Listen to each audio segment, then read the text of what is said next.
What's up, everybody? Gabe McGee here and Nick McGee. We just are coming here to you. We're kind of starting this new thing. Well, we hope there's someone out there watching. This is going to be the Garnet Bros Show. Me and my brother Nicholas, otherwise known as Nick, kind of thought there was this needed space for a completely biased Gamecock sports talk show, and it's kind of dwindled online. And so we hope our friends and family will watch this, especially the Gamecock fans or the Clemson haters. It doesn't really matter as long as you're watching.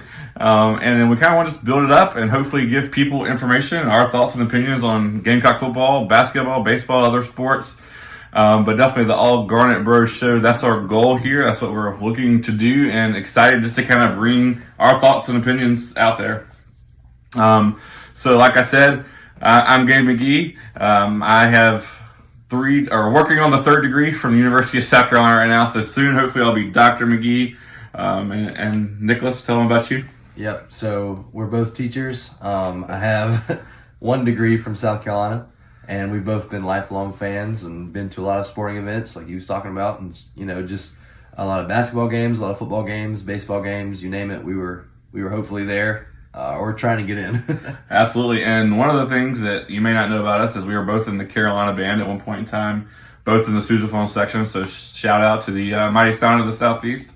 We've got a lot of friends and family still over there in the band. But we're really excited about this new idea, new adventure. We really have no idea what to expect, if anyone's even going to watch this at all. We hope you watch it. We hope you like it. And we hope that you can just kind of be a part of things. We wanted to get this going before the season started, but if you know the life of a teacher in August, you know that that's pretty much impossible. So Absolutely. We were going to just kind of do some week one reactions, what we thought. Again, this is not scientific. This is not really stat driven all that much. This is just what we think. And if you don't like what we think, we don't really care. And if you do like what we think, we don't really care.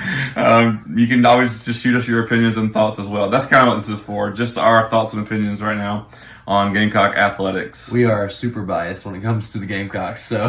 And admittedly so. Like, this is going to be purposely biased. So if you're not a Gamecock fan, you probably want to turn it. Don't do that, but you probably want to. So anyways, talk about some week one reactions, Nicholas. What we talked about, we're going to just kind of break it down, offense, defense. Our first video is going to be kind of short and sweet and to the point this week. But let's talk about offense. What are your reactions to week one offense? Okay, so the first thing that comes to mind when we talk about our offense from what we saw week one is obviously it seems like at times there were a lot of miscues, a lot of things happening that were not what the plan was or what the play was. And also it just seems like the offense might have fallen flat on its face at times, to be quite honest. Yeah, because I was able to be there and it was weird. It's like, the first couple plays, we had the ball on the 3-yard line. We're running it in the end zone. We're like, all right, this is the new look Carolina offense. We're going to run the ball this year. We're going to dominate the run game. The new offensive line's improved, which it should be with transfer portal, recruiting, and all those things. But, we didn't really see that come to fruition on Saturday. No, we did not. In fact, at times it seemed like our running back struggled. At times it seemed like our receivers really struggled. Yes. And Lenoris, to say the least, I know people are really big on him, including myself. People really think he's the next guy at Carolina who can do a lot with his legs and his arm. He's got a lot of talent, both sides of the ball. But obviously, a lot of miscues. Yeah. Not sure if it's just, a young freshman quarterback having those types of issues. His first big start. We're thankful that it was against Old Dominion instead of maybe a Kentucky, but obviously at times the entire offense seemed to have miscues that we definitely need to build from and improve upon. Yeah, it was kind of weird. At times I was kind of thinking, I couldn't determine whether or not if our offense was, our running back was better or our offensive line was better. And I couldn't tell, but I think I determined the offensive line looks like they're up to their usual shenanigans.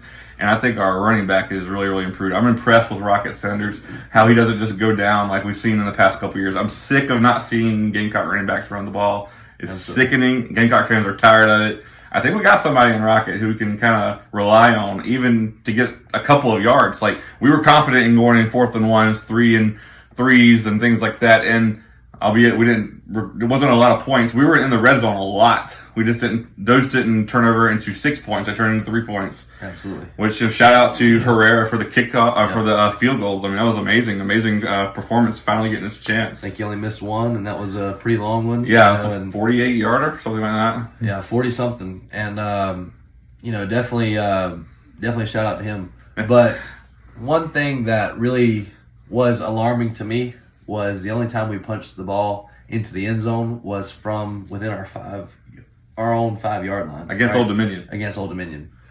So while we see a lot of improvements on the field, we see these at times we had some pretty big passes, at times we had some pretty big runs, at times we had our offensive line seem like they were blocking really well and creating lanes for both Lenoris and the running backs, but it still just felt like a defeat. It wasn't one of those go out there and crush the opponent like we saw with Arkansas, like we saw with Ole Miss, Kentucky, a lot of those Tennessee, a lot of those teams that went out there and week one opponents were obviously not up to par like the SEC play, and they were able to put it in the end zone a lot. Yeah. So the biggest concern for me from week one is the only time we scored was within the 5-yard line. And that's very scary. And both of those were runs, but the first time that we scored, it was 3rd and goal. Right. Not just the first time, arguably because of that. They called it back and everything. But that's pretty alarming. What were your ideas on the defense week one? Overall, I was impressed. We had that one weird busted play on their first really offensive possession. Yep. The first one didn't really count because of the weird fumble, interception, pass play. But we got completely busted. The secondary got completely exposed on that one. But I was proud. Someone else said, well, that one big play, and one of my friends. But I was like, well, if you think about it, that didn't happen again. Right. And there was no other explosive play on their end. Now they had some really long runs from the quarterback, number 7. He was an impressive runner. I think Old Dominion is better than Gamecock fans were giving them credit for. Absolutely. But I also think our defense was really impressive, especially Stewart. I think he stood out as a stud superstar that we can rely on. I think he might be the best player at Carolina since Clowney, and that's big words. But again, we're biased here, and we told you that. So absolutely, and to go off your point, I've seen so many different reels of people saying this guy's a true freshman. Man means business. He's a freshman. He's a true freshman, and he's coming there wreaking havoc on the quarterbacks and the different blockers, the running backs that picked up blocks. Like you said, I was overall impressed with our defense. It seemed like that more bend, don't break mentality. They can allow some plays, but not super big plays. Yeah. They had, like you said, that one when they first got the ball back after their first possession. Their receiver split the safeties, and no one really followed them. Right. So obviously that's going to be a big play. They were able to catch up. But yes, overall, defense looked pretty solid. I agree. I think there's a lot of room for improvement. Obviously, from week 1 to week 2, like they always say, that's the biggest room for improvement. Well, that's good news. Absolutely good news. But I'll tell you another thing that I thought was a lot better was also our 2 safeties. Yeah. Our 2 safeties. Overall played really well. Yep. They played really well. I would like a little bit better play with our cornerbacks. Mm-hmm. I feel like there were a couple plays here and there where they weren't really tight on their receiver, but obviously it might just be week 1 things. They might be freshman starters as well. We're a young football team, so these issues will most likely work themselves out. That's the good news of everything. And then I can't imagine that was week 1 for Dylan Stewart. Right. What he's going to be like. You can guarantee the other team's already circling that guy. Absolutely, saying we need to be on this guy and try our best to stop him, right? Yeah, for sure. If I was going to just briefly go back to offense, one player I'd like to see contribute more is Nick Harbor. I think we got to have a number 1 receiver. We don't have that identity on this team right now. Harbor's 6'5". He's fast as lightning. We've got to get him more involved in our offense and catching balls, and we got to get Sellers to make sure he can hit them. He had a couple overthrows, which is hard to overthrow a 6'5" guy. Absolutely. But I think I want to. If I could name anyone on our team I want to see get more involved, it'd be Nick Harbor. But real quick, we're coming up on the end of our first episode. I just want to quickly let you guys know about something we're going to try to do. This is probably mostly to our friends and family who hopefully are still watching this right now. But we are hoping to get obviously this really off the ground and going, and we really need some people to like, share, follow that whole thing. And so in order to do that, we're going to have a week 1 of our inaugural episode of the Garnet Bros Show giveaway. We're going to have a drawing, or whoever likes, or excuse me, whoever shares our post, we're going to put your name into a random drawer, and that person will win a Gamecock shirt on behalf of me and Nicholas. Absolutely. And I'll try to post the picture of the shirt. It's a really sweet long sleeve gray unisex shirt for guys or girls. So great for the cooler weather coming up.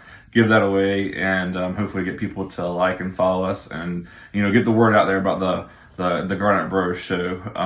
But anyways, real quick before we go, we're going to use some of our week 2 predictions, and then we're going to sign off for the first time. All right. So overall, we've kind of talked about how Old Dominion is a smaller school, and this week is going to open up with our SEC play. Right. And it is quite the schedule that we have coming up. I mean, we have LSU at home. We have Alabama, I believe, on the road. Right. Oklahoma on the road. And then obviously Ole Miss at home. Ole Miss at home. Those are some of the 4 biggest names in college football right now. So that's something that's pretty alarming if we don't get some things, figured out. So let me ask you this.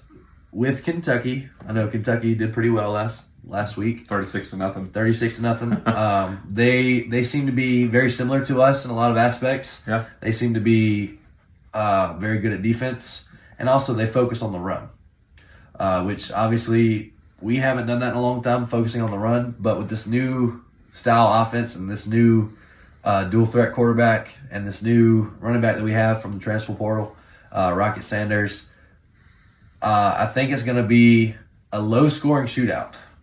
Is my prediction with this, because I think it's going to come down to which defense performs better, and then obviously which running back has more yards by the end of it. I think, like you said, Rocket has a good ability to stay on his feet and use his body control to keep going and to extend plays and to get those yards that we need. That might be a 3rd and 1, and it's instead of a 3rd and long situation. That's critical when you're at Lexington. Absolutely.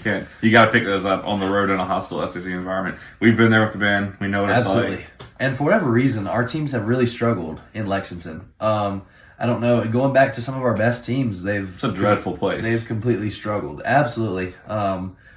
Would not wish that on anyone.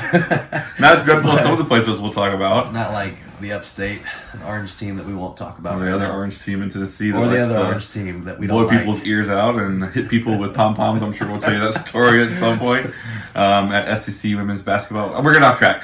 Anyways, what do you say happens Tuesday? With all that being said, I am optimistic, maybe blindly, but I believe that the Gamecocks are going to get a lot figured out between week 1, week 2. I think there's a good foundation of what we could be as a team moving forward.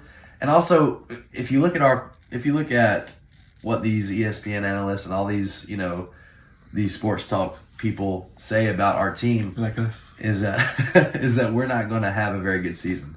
But they all agree on one thing, that we have to win our winnable games. Right. So if you would chalk this up, I would chalk this up as who has the last possession, who has a better field goal kicker. I think it's going to come down to a field goal kick. Yeah. I think I'm going to say 27-20, South Carolina. All right. So picking Gamecocks on the road is somewhat of a surprising pick. After what we saw last week, I also feel oddly optimistic. I don't know that I should, but I do. I feel like we can't go any lower. We have to go up. Yeah, There's only, yeah. For a young team, you have to come up. Yeah, I think what my prediction is also going to be a very, very close game. I think it's going to come down to the 4th quarter. My prediction is the Gamecocks are losing in the 4th quarter along the lines of 17-14, something like that. I think the Gamecocks come in, get a late 4th quarter touchdown for the 21-14 Gamecock road win. I really, really hope that's what we see. Absolutely. We don't know. We're both picking the Gamecocks. knows? We told you we're homers. We told you we're biased. Tell us what you think in the comments and who you think is going to win. Give us your predictions. But we're going to go ahead and wrap it off here. We're at our 15-minute mark. We try to keep it short and sweet. as sweet as possible. At least hopefully you enjoyed it. I think I just spit everywhere. Hopefully that's not in 4K on the film, but if it is, that's okay.